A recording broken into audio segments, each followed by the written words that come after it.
that I think you might like. Wow. I love that. Thank you so much for saying that, because you're just saying basically, I am going to be me. I am going to stand out in my wherever I am, brilliance, and I'm just going to show myself to the world in all the different facets that I have. And that's why I think people love you so much, because you are so honest, you're so true, you're so candid, you share of yourself so willingly time and time and time again. And I'm blown away. I'm just loving this. Thank you so Sure is hot out here. No, I don't mind though. Just glad to be free. You know what I'm saying?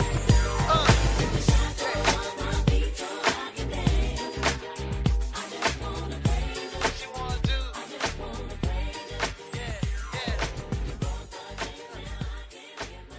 Hi, I'm Lisa Nichols, author of Abundance Now, and you're listening to the Ask Avani Show. So tired.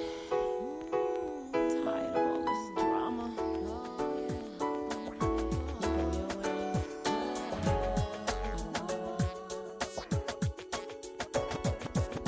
Hi, this is Avani, UK Soul Queen Diva, and you're tuned into the Ask Avani Show on the Get Global Network. I mean, I have to ask you, is there a book that you're particularly proud of when you finally wrote and published it? Because obviously you said you really were not trying to do anything up until that point.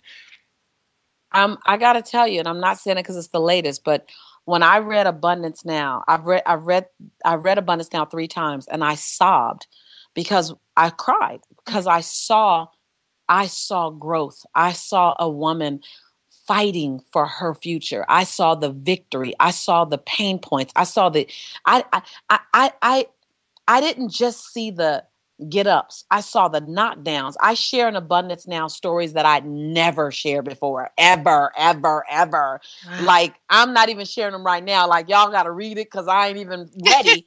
I'm not even ready to have the conversation, but I knew that I would liberate somebody. I mean, it's right in the introductory. Like in the introduction, I was like, okay, let's just get busy right now. Let's just go right here.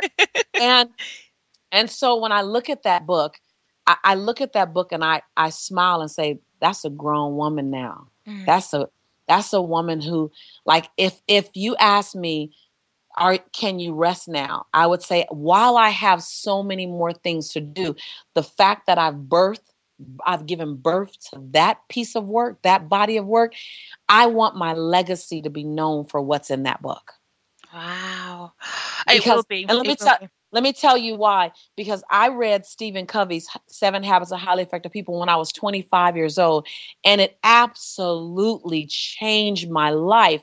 And when I was writing Abundance Now, I was channeling Stephen Covey's 7 Habits. I kept saying, how did it change my life? I want to change someone else's life. So I didn't write anything from his book, but what I did was I said, what's a life lesson that will take someone forever? It will take them for the next 25 years and they can live out this conversation. It can, and so I channeled the impact that 7 Habits of Highly Effective People had on me to give that impact on people. So now that it's been out for several months, I've had so many people email us, leave voicemails saying, I hope you're explaining to people that this is a life-changing, game-changing book, that this book doesn't have an end date. This book is a tool you carry with you.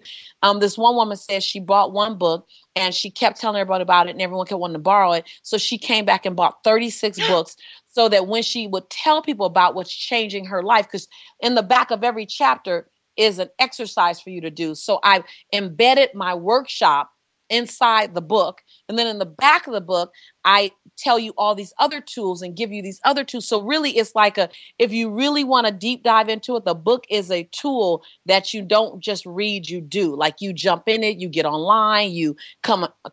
And then if you have the book, you get access to one of my events for free because you got the book. Wow. And so, right, I just made it super, super easy. Like my publisher thought I was crazy. They're like, Lisa, do you realize you're going to sell thousands of these books?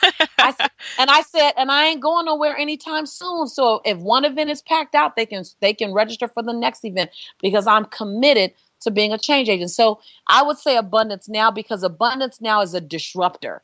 It's a disruptor. It's gonna. I wrote it to disrupt your current way of thinking. I wrote it to uproot you, and then to help you plant back down in new soil, and sow a great. So, I'm passionate about it because it shows from broken, from broke and broken, to endless possibility. Wow. People, you have to go out and get the book. Yes, Abundance Now by Lisa Nichols. Oh, wow. You are inspiring me completely again and again, and I'm just loving this. Thank you so much. I mean, I want to ask you, as I said to you earlier, when I saw you on the Steve Harvey show, truly I was so moved, and I was like, wow, you had me in tears. I was like, I have got to speak to this lady. I really need to speak to her, because when you were on the Steve Harvey show, you mentioned that one of your teachers in the past had not encouraged you to do any public speaking. So how did motivational speaking come about? Yeah, I the one class I thought I would get an A in college, I got a D minus. Oh, I got wow. a D minus, and that was speech.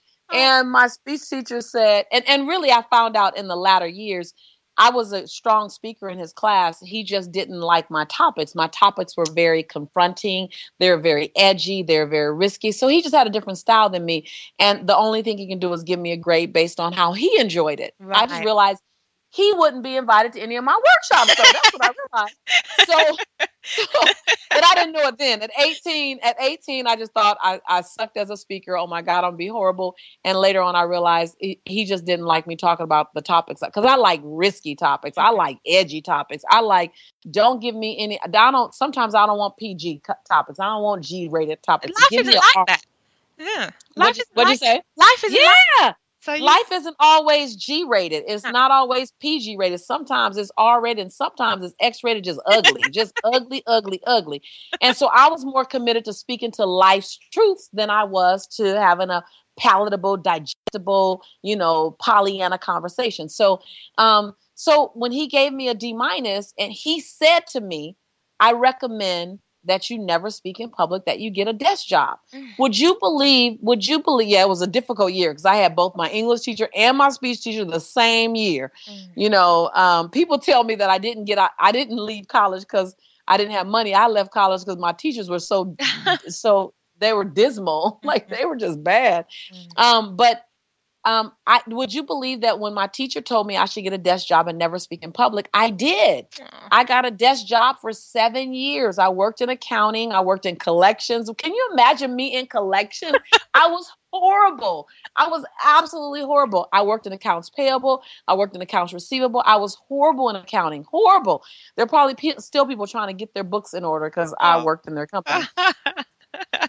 I was fired from 5 jobs in my 20s. Wow. And you know how you just said, wow, would you believe that I didn't know that was abnormal? Like, I thought everybody was fired from a lot of jobs. Well, no, I have to share something with you, because that's happened to me in the sense of you get let go, because when you realize something is not your destiny and your destiny is calling you, and you have to find that journey, you got to go along that path.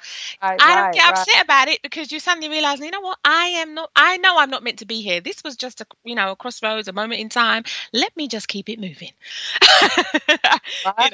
Well, honey, I had to keep moving past 5 jobs. Yep. And I just realized that I had to check off the box of what I wasn't good at, so I can get to the box of what I was brilliant at. Exactly.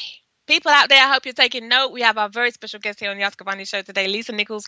I have to ask you this, because I've been wanting to ask you this so much. In your interview with Steve Harvey, you had mentioned that when you finally came to the realization that you didn't want to be around certain people because, as you said, quote, you couldn't grow with people who were struggling like me. And you were saying, even though you didn't want to leave anyone behind, you realized that you had to get out and become a success so that you could come back and help someone else in the future, like you said earlier.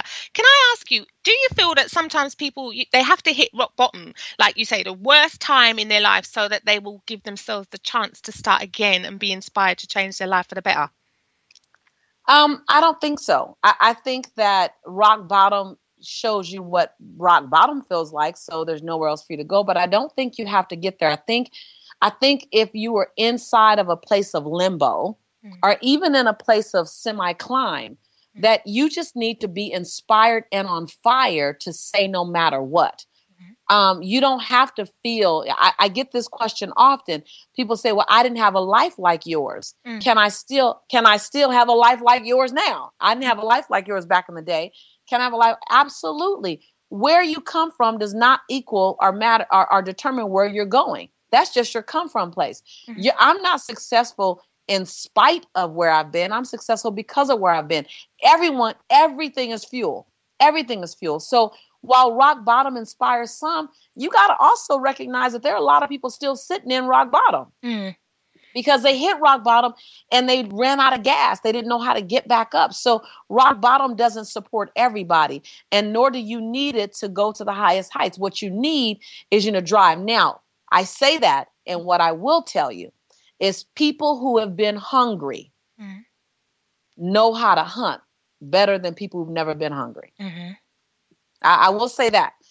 People who have done without, meaning they didn't have lights, they didn't have gas in their car, they didn't have food to feed their baby. They know how to go out and get it like nobody's, because they've been without it. Yep. So if you've never been hungry, then you don't know what it feels like to never be hungry. You just cannot put that in your place. Yeah. So does that mean that you're going to be less successful than someone else? No. But the person who was hungry and decided they'll never be hungry again, you can bet your last dime every day of the week that they're going to do what it takes 24/7, 25/8. They will do what it takes to never go. Because when I was building my career at first, I was running forward, making sure I was never broke again. That took me a long way. That carried me 12 years. Wow. Then one day I realized that I was trying to outrun scarcity. I wasn't pursuing prosperity. I was trying to outrun scarcity. I was trying to outrun broke. I was trying to outrun government's assistance. I was trying to outrun, I wasn't running toward an abundant future. I didn't know what that looked like. All I knew how to do was outrun broke.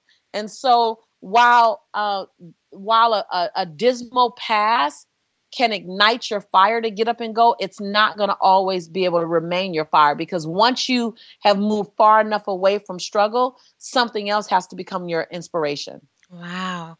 Oof, I'm loving these words of wisdom you're giving us. So can I ask, do you believe after that a positive mental attitude can go a long way to helping people stay on the right track? Because if they want to achieve their dreams and goals, especially when others around them may not be supporting them, do you think that they should really sort of move away from those people? Because if you got that mindset to be a hustler, that's what you need, isn't it, as well? You've got to believe in yourself.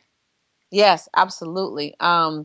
So, when you are growing you and growing your life, you have to know that everyone's not going to want to grow with you and everyone's not going to go with you.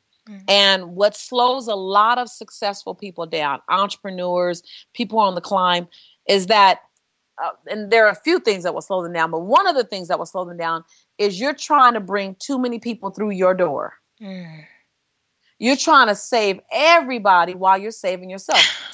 Hence to my point that you talked about earlier that I said on the Steve Harvey show. The best thing I can do for people in struggle is not struggle with them. I can't help you if I'm trying to rescue you while I'm trying to get it. So let me go get some things. You go get what you can get. And I'm not saying I'm going to come back and be your rescuer, but I'm in a better position to turn around and support you if I give myself the space that I need to achieve the things that I want to achieve. The first law of nature is self-preservation. I have to fill my own cup up first before I can ever overflow into your cup. And so often entrepreneurs are trying to fill up a 6-pack of cups, trying to fill up 6 cups at the same time. And yours is one of them. Yes. You got to fill up your cup, and then don't fill up anyone else's cup until your cup is full, and then fill up their cup from your overflow. See, I'm only giving people my overflow these days. Wow. And my overflow will fill you up. My overflow will fill you up, your family up, because I live in overflow. But before I talk to you, pour into you, I got to take care of Lisa first. And that's financially, spiritually, emotionally, relationally, health-wise, on every single level. There are no sacrificial martyr points in heaven. That just doesn't exist. And so when people aren't cheering for you, and oh, by the way, When people aren't cheering for you, that doesn't mean they're cheering against you. Mm. When I first started my career, my family didn't cheer for me, but my family didn't cheer for me because they'd never seen